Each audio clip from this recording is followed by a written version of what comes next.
आज हम Craig Epstein की किताब Tech Agnostic, how technology became the world's most powerful religion and why it desperately needs a reformation के विचारों को समझेंगे। ज्ञान और रोचक जानकारियों की इस यात्रा में आपका हार्दिक स्वागत है। लाइक और सब्सक्राइब करना ना भूलें। आइए प्रफुल्ल शर्मा के साथ कुछ नया सीखें। तो चलिए देखते हैं कि आज हम क्या क्या जानने वाले हैं। सबसे पहले हम ये समझेंगे कि कैसे टेक्नोलॉजी एक नए धर्म की तरह बन गई है। फिर हम देखेंगे कि इस तरक्की की असली कीमत क्या है। उसके बाद हम बात करेंगे उन लोगों की जो इस तकनीकी दौर पर सवाल उठाते हैं। और आखिर में हम मानव केंद्रित सुधारों पर चर्चा करेंगे। तो शुरू करते हैं पहले हिस्से से, जो इस किताब की सबसे बुनियादी और अहम बात को सामने रखता है। लेखक अपनी बात की शुरुआत एक ऐसे बदलाव से करते हैं जो शायद हमने महसूस तो किया है, पर कभी इस तरह सोचा नहीं।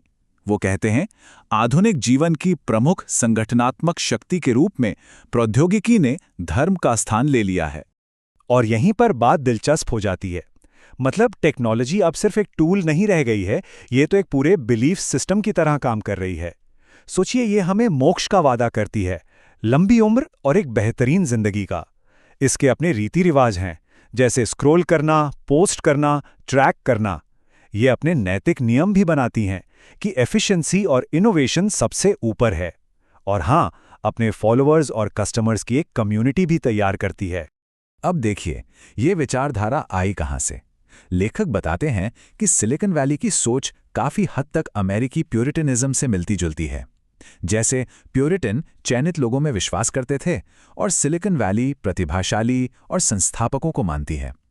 उनका बुलावा अब स्टार्टअप मिशन बन गया है। तपस्या आज की भागदौड़ भरी जिंदगी है और ईश्वरीय विधान को बाजार की सफलता से मापा जाता है ना कमाल की तुलना। और इसी सोच से जन्म होता है डिजिटल प्यूरिटनिज्म का। ये एक ऐसी मानसिकता है जो हमें सिखाती है कि बहुत मेहनत करना एक अच्छी बात है। अगर कोई सफल है तो वो नैतिक रूप से भी सही है। हर नया इनोवेशन हमेशा अच्छा ही होता है, और अगर कोई फेल हो जाए तो ये उसकी अपनी कमी है, सिस्टम की नहीं। तो सीधी सी बात यह है कि जिस दुनिया में पारंपरिक धर्म का प्रभाव कम हो रहा है, वहां जो खालीपन आया है उसे भरने के लिए टेक्नोलॉजी आगे आ गई है। चलिए अब आगे बढ़ते हैं। दूसरे भाग में हम इस नए तकनीकी विश्वास की कुछ पेचीदगियों और उन कीमतों पर ध्यान देंगे जिनके बारे में ज्यादा बात नहीं होती। हम सब यही मानकर चलते हैं कि टेक्नोलॉजी में जो भी नया हो रहा है वो अच्छा ही होगा, लेकिन ये किताब यहीं पर एक बड़ा सवाल खड़ा करती है। क्या हर तकनीकी प्रगति वाकई अच्छी है? लेखक उन छिपी हुई कीमतों पर रोशनी डालते हैं जिन्हें हम अक्सर नजरअंदाज कर देते हैं, जैसे कि पर्यावरण को होने वाला नुकसान, मजदूरों का शोषण, अमीर और गरीब के बीच बढ़ती खाई, हमारी प्राइवेसी का खत्म हो जाना और यहां तक कि लोकतांत्रिक मूल्यों का कमजोर पड़ना। ये हमें एक बहुत ही ज़रूरी सवाल तक ले आता है कि अगर टेक्नोलॉजी एक नया धर्म है तो हमारी इस भक्ति का फ़ायदा आखिर उठा कौन रहा है? और जवाब काफ़ी सीधा है। इसका फ़ायदा अरबपतियों को हो रहा है, वेंचर कैपिटलिस्ट को हो रहा है, बड़ी बड़ी टेक कंपनियों को हो रहा है, और उन सरकारों को भी जो इन टूल्स का इस्तेमाल निगरानी के लिए करती हैं। असल में ये सभी लोग टेक्नोलॉजी पे जनता के विश्वास से ही फल फूल रहे हैं। तो फिर इसका नुकसान किसे हो रहा है? इसका खामियाजा भुगत रहे हैं गिग वर्कर्स, हाशिए पे रहने वाले समुदाय, हमारे बच्चे और किशोर, और वो लोग जिन्हें डिजिटल दुनिया की ज्यादा समझ नहीं है। मतलब फायदे कुछ लोगों को मिलते हैं और नुकसान पूरे समाज को उठाना पड़ता है। लेखक का तर्क है कि टेक्नोलॉजी हमारी कमजोरियों को ठीक करने का वादा तो करती है, पर असल में उन्हें और बढ़ा देती है। चाहे वो स्क्रीन की लत हो, अकेलापन हो, या फिर हमारा ध्यान भटकना हो। ठीक है, तो अब हम एक बहुत ही अहम मोड़ पर हैं। तीसरे भाग में हम उन लोगों से मिलेंगे जो इस पूरे सिस्टम पर सवाल उठा रहे हैं, जिन्हें लेखक तकनीकी युग के विधर्मी कहते हैं।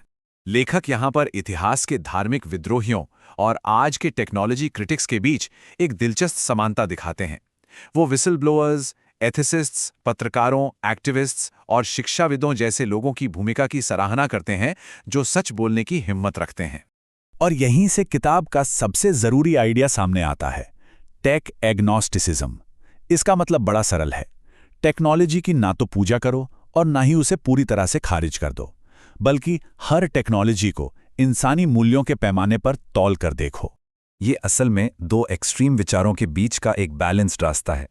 एक तरफ वो लोग हैं जो कहते हैं प्रौद्योगिकी हमें बचाएगी, और दूसरी तरफ वो हैं जो मानते हैं कि प्रौद्योगिकी हमें नष्ट कर देगी। टेक एग्नोस्टिसिज्म इन दोनों के बीच में है। तो सवाल यह है कि अब यहां से आगे का रास्ता क्या है। हमारा आखिरी भाग यानी चौथा भाग हमें ठोस समाधानों की ओर ले जाता है और टेक्नोलॉजी के साथ एक बेहतर रिश्ता बनाने की बात करता है। अब लेखक समाधानों पर आते हैं।